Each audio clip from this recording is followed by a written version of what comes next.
Welcome back to Tetrakan Super Monoblock. Let's have a look at deep cleaning the case on a Portastudio or some other kind of multi-track recorder.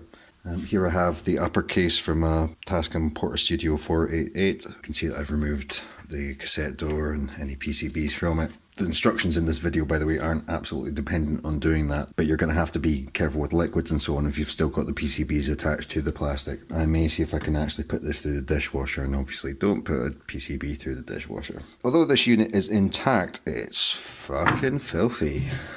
Really deep grime here. It's got tape and nasty thick glue on there. The first thing I'm going to want to do is get rid of this tape. What I'm going to be using to do that is an old plectrum, guitar plectrum that I haven't been using very much, and I've filed down the edge using this diamond encrusted jeweler's file. And by the way, diamond encrusted is this sort of industrial grade diamond. It's not like some pure bling thing that Jay-Z would use for filing it. And that's given me a thin sharp edge which should catch underneath the tape but not scratch the surface of the plastic.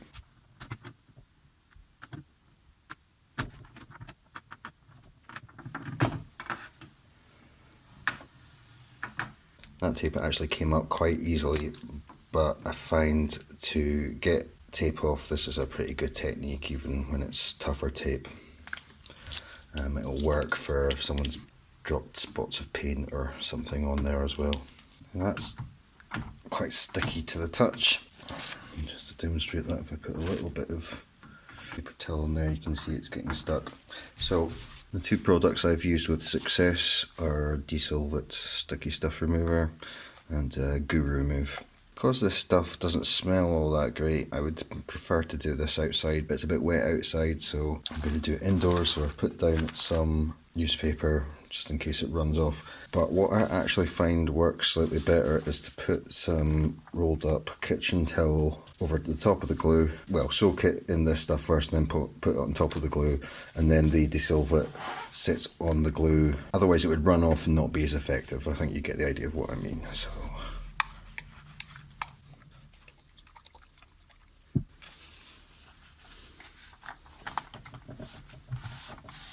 okay, I'll get another section to cover this bit here and leave it to soak for a bit.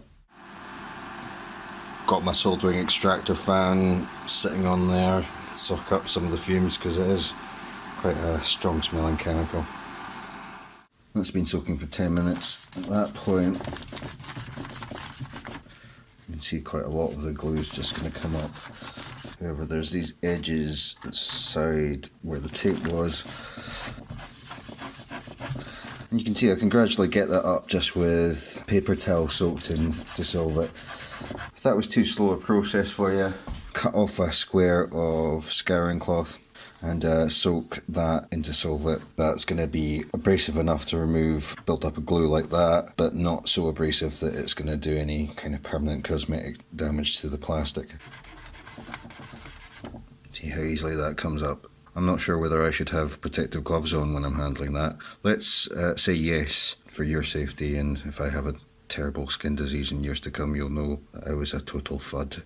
A technique that I forgot to demonstrate when I was cleaning this is already cleaned now, is that you can use blue tack, white tack, you know, the sort of adhesive you use to stick posters onto walls in a teenager's bedroom. You can rub that into crevices and that does a good job of getting the dirt out. Now there's no point in demonstrating this on this because I've already cleaned it, but here I've got a Porta 03 case that I haven't cleaned yet, and I hope you can see, even though it's black, that there's quite a lot of grime in these recesses for the faders. So if I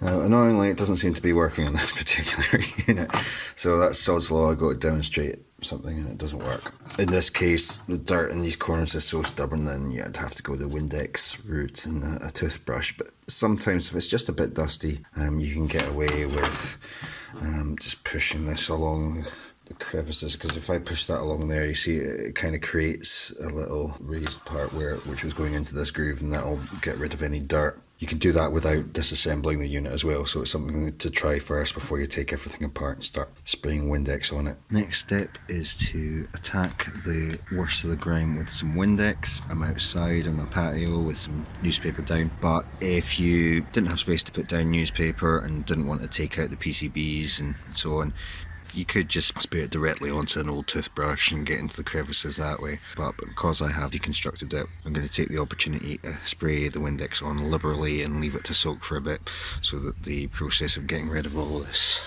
filth is going to be easier. Windex isn't the only thing you could use. Dishwashing liquids, you use a little bit of fairy with some water and then rinse afterwards, that would work. I've used Servicil product, a sort of foam spray, and that really stinks and it's more expensive than Windex. I don't think it's actually any more effective, so I tend to use Windex now. Windex isn't something I can get very easily in the UK. I have to order it especially off Amazon, but it's worth it. It's definitely more effective for this than generic window cleaners that you get from local supermarkets here.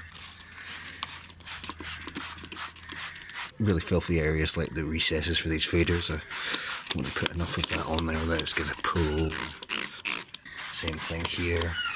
So that's been sitting for about 15 minutes. You can see that the Windex is kind of collected. Even though it's kind of dried out on these parts, just rubbing it gently with a paper towel is lifting up a lot of that dirt.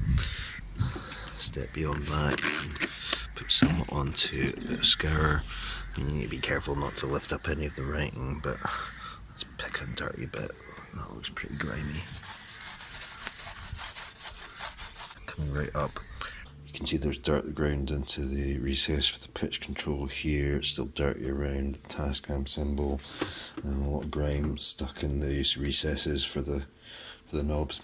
So what I'm going to do is use a selection of tools in combination with a little bit more Windex, old toothbrush, just like here, get in there. In fact, you can see that's already beginning to lift that up. For the likes of these recesses and for the faders, and I find these kind of aquarium brushes are good because they're multi-directional, so you can spray a little bit of Windex on there directly, and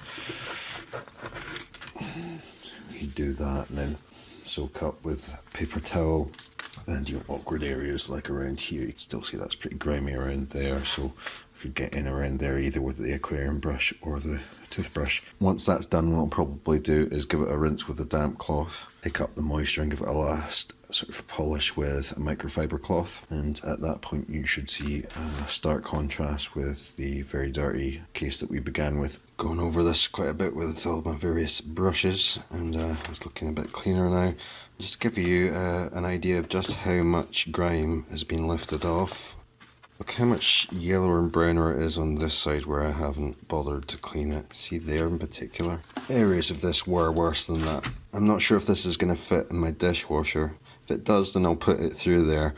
Otherwise, what I'll do is I'll get it in a basin and just go over it with some clean water to get the last of the Windex and stuff off it. It's a similar idea for cleaning all the knobs and plastic button arrays and everything from a Portastudio, and stick it in a plastic tub like you do your dishes in, get some more Windex or whatever detergent you're going to use. Spray a bit in there.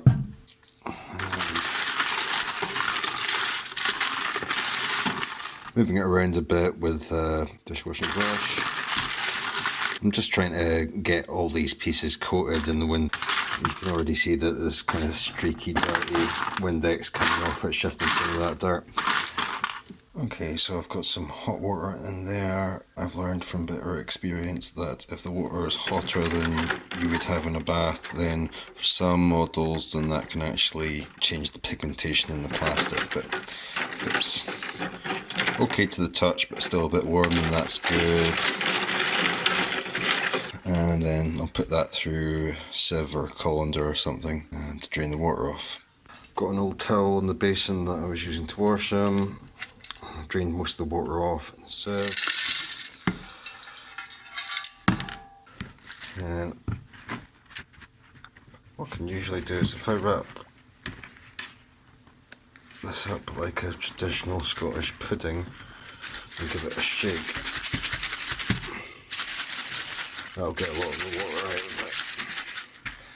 And if I just leave that sitting in the open air on top of a towel like that, then I can come back to it in a day or two and that'll be dry. I mean, if you're in a real rush to put them back in your machine and dry it by hand with a little dish towel. You can blow the water out of the recess and knobs, compressed air.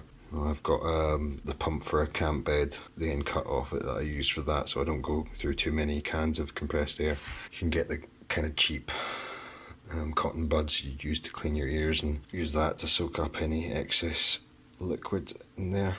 I'll just close this video up with a caveat about using a dishwasher to clean these cases. I did indeed put this in the dishwasher. If you've been following this channel for a while, then you'll know that I'm in temporary accommodation at the moment because I had a house fire in June of 2019. This being May of 2020 in the middle of COVID-19, and I'm not sure when I'm going to get back into my house. So I've got a dishwasher in this house. I thought that the eco setting on it was the same temperature as my one in my own home. It isn't. So I thought I was cleaning this at 30 degrees Celsius. It was actually 50 degrees Celsius. And so in line with what I was saying about be careful about how hot the water is you use to clean the knobs, because I've used very hot water before and it's slightly discoloured the plastic. I hope you can see that although this is very clean now, there's now kind of streaks in some places, little kind of pale marks, and that's because it was hotter than I thought it was going to be. It's a fairly subtle issue, but it's a bit of a shame because it was cleaning up really nicely. Certainly the rear side of this is cleaned up very well. Just be careful if you're going to take that step, that you do have a sufficiently low temperature setting for that to be effective.